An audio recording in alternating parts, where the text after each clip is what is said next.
There are 3 ways that we can insert CSS so that it styles our HTML document.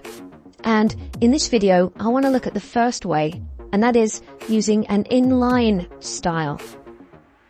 And to show you this, I'm going to just delete the default live weave content, and I'm going to make these H1,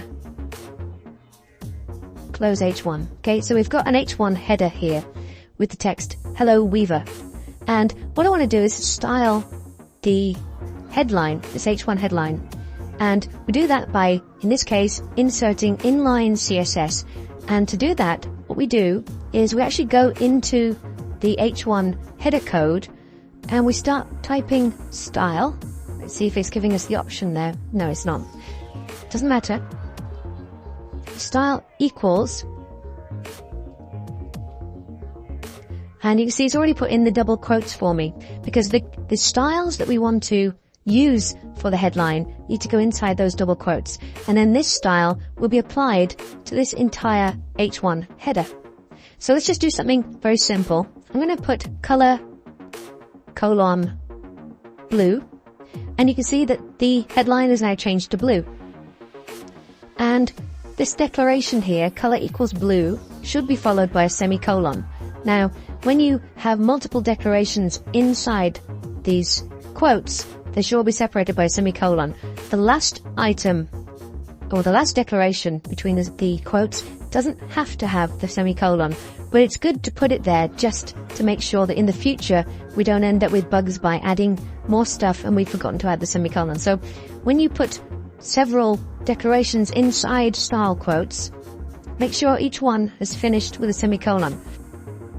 Let's just add in another declaration here, and I'm putting a space, but the white space isn't important in CSS. It's really just there to help us see things a little clearer.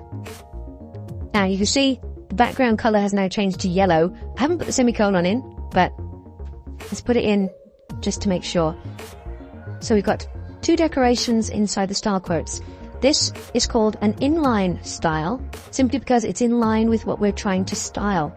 If I was to put another H1 header in here, let's just put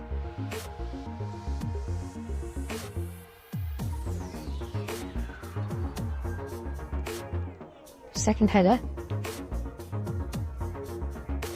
You can see this one isn't styled by this inline style, because the inline style only refers to the H1 header that it is in line with.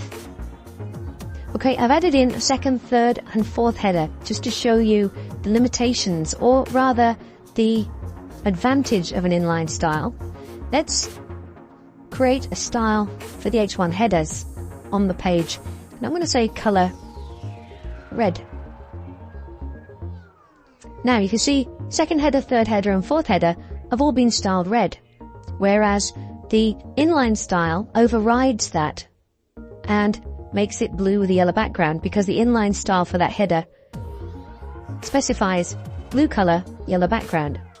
So the inline style can override the main style for a page. If you've got a single headline or a single bit of a paragraph that you want to change in some way, then this type of inline styling can help you do that. Okay, so that's the first type of CSS, inline styles.